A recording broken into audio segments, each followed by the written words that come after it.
Dedi Mulyadi dan kuasa hukum terpidana kasus Vina laporkan saksi AF dan Dede ke Bareskrim.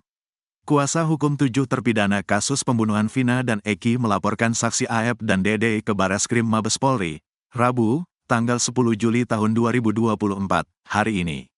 Pelaporan ini didampingi keluarga terpidana dan mantan Bupati Purwakarta, Dedi Mulyadi. Dedi mengatakan, pelaporan ini bertujuan untuk menguji kembali kesaksian AF dan Dede. Sebab, menurutnya, para terpidana harus menjalani hukuman juga karena kesaksian AF maupun Dede. Mereka masuk penjara itu salah satunya ada kesaksian dari AF dan Dede. Kami, teman-teman kuasa hukum dan keluarga terpidana datang untuk kembali menguji kesaksian AF dan Dede itu. Apakah benar atau palsu, kata Dedi Mulyadi, di Mabes Polri, Rabu, tanggal 10 Juli tahun 2024. Dedi meyakini upaya yang dilakukan ini bisa menjadi jalan untuk membebaskan para terpidana. Terlebih, satu tersangka sebelumnya, yakni Peggy Setiawan sudah dinyatakan bebas melalui permohonan pra-peradilan. Kebebasan Peggy Setiawan menjadi jalan masuk bagi pihaknya untuk mengumpulkan bukti-bukti. Itu bagian cara kami untuk membebaskan terpidana yang saat ini masih mendekam di penjara setelah Peggy bebas melalui pra-peradilan, ujarnya. AF diketahui adalah saksi kasus pembunuhan Vina dan Eki. Warga desa Karangasih, Kecamatan Cikarang, Kabupaten Bekasi, Jawa Barat ini mengaku melihat kejadian pembunuhan Vina dan Eki pada 2016 silam. AF mengaku melihat kejadian itu karena dirinya pernah merantau ke Cirebon sejak 2011. Namun, setelah ada insiden pembunuhan itu, ia kembali ke Cikarang pada 2016 silam. Saat pembunuhan Vina dan Eki terjadi pada 8 tahun silam, AF mengeklaim melihat langsung peristiwa tersebut.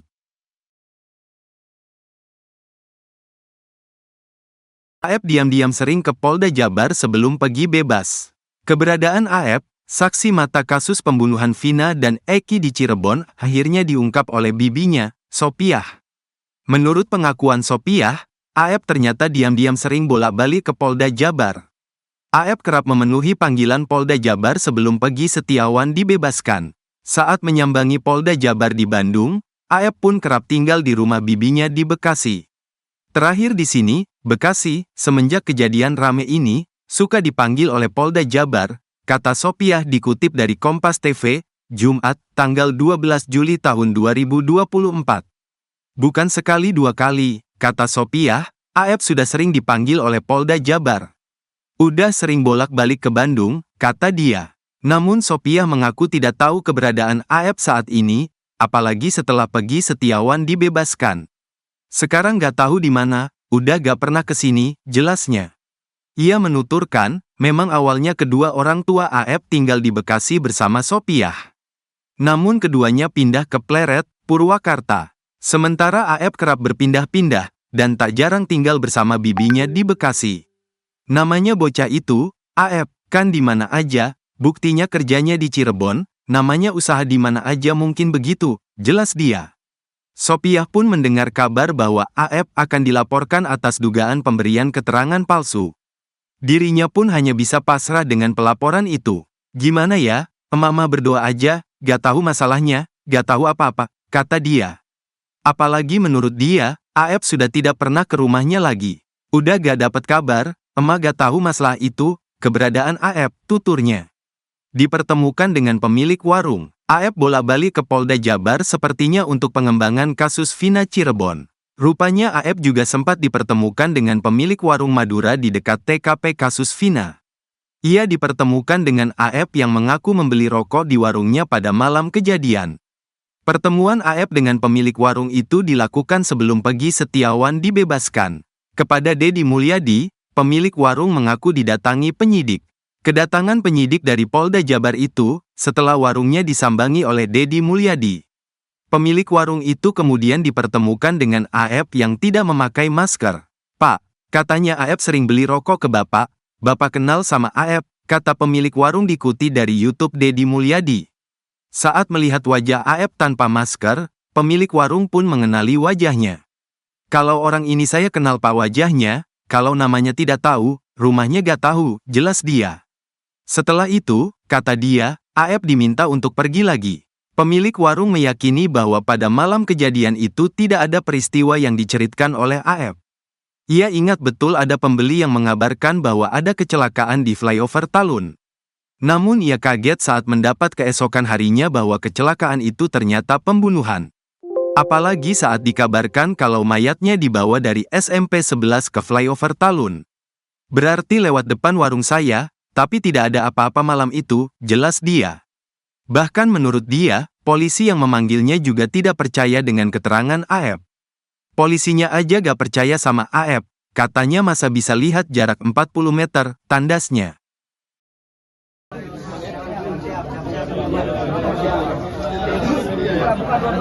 Jangan maju. Tetap kita berikan kesempatan kepada kawan-kawan semua. Habis itu buka jalan.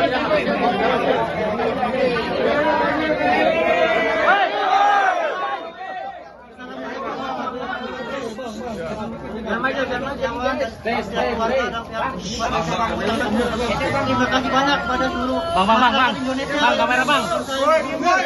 dan saya mau juga mengucapkan terima kasih banyak pada Presiden Bapak Joko Widodo, Presiden terpilih, Prabowo Subianto dan tim yang lainnya. Dan saya juga mengucapkan pada seluruh netizen Indonesia yang sudah mau mendukung saya dan mau mendoakan semua saya. Dan saya mau juga mengucapkan sama wartawan di seluruh Indonesia yang sudah mau mendukung saya dan sudah mau mensupport saya, mau kasih doa buat saya. Dan saya juga mengucapkan kepada seluruh tim kuasa hukum saya yang selama ini sudah mendukung saya, sudah membela saya dan sudah mati-matian buat saya. Alhamdulillah saya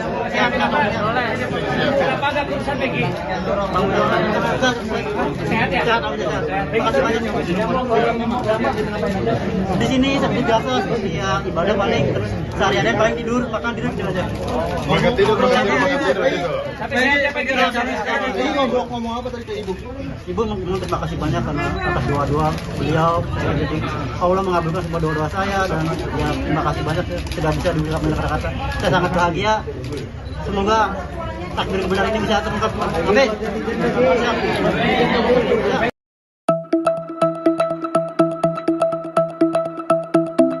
Status tersangka Peggy Setiawan dinyatakan tidak sah oleh PN Bandung pada Senin 8 Juli. Tangis haru keluarga pun pecah setelah mendengar putusan tersebut.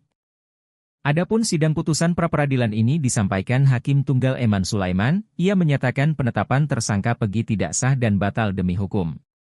Sementara itu berdasarkan pantauan di lokasi, keluarga Peggy tampak menangis saat mendengar putusan tersebut.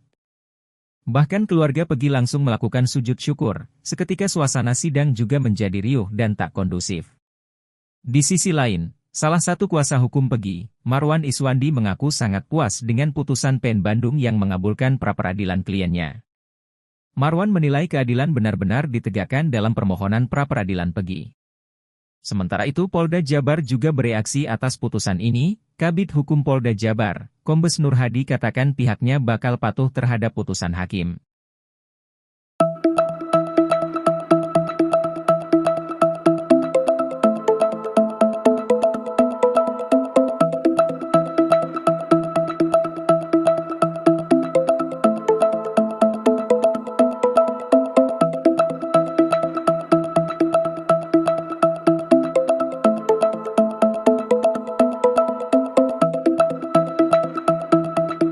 Keberadaan Aep kini menjadi misterius pasca Peggy Setiawan bebas. Bahkan keluarganya pun tak mengetahui keberadaan Aep usai Peggy Setiawan dinyatakan bebas.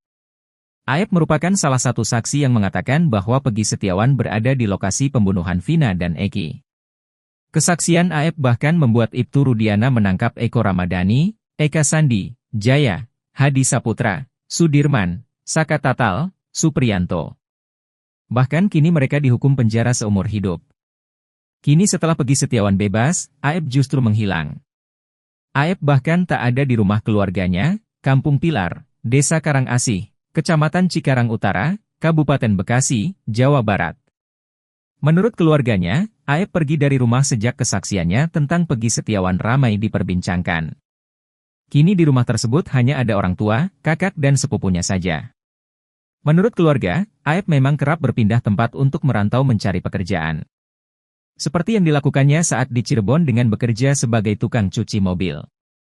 Kurang tahu sekarang emak MAH, gak pernah ini, kata keluarga soal keberadaan Aep.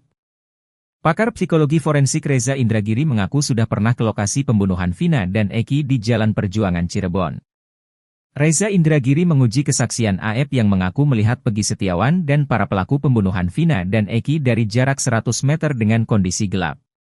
Dia meyakini bahwa kesaksian Aep adalah palsu. Sebelumnya teman terpidana kasus pembunuhan Vina dan Eki, Indra mengungkap bahwa Aep memiliki dendam. Sebelum kasus pembunuhan Vina dan Eki, beberapa terpidana sempat menggerebek Aep dan Dede di bengkel. Saat itu beberapa terpidana dan warga memukuli Aep karena kepergok membawa perempuan ke dalam bengkel.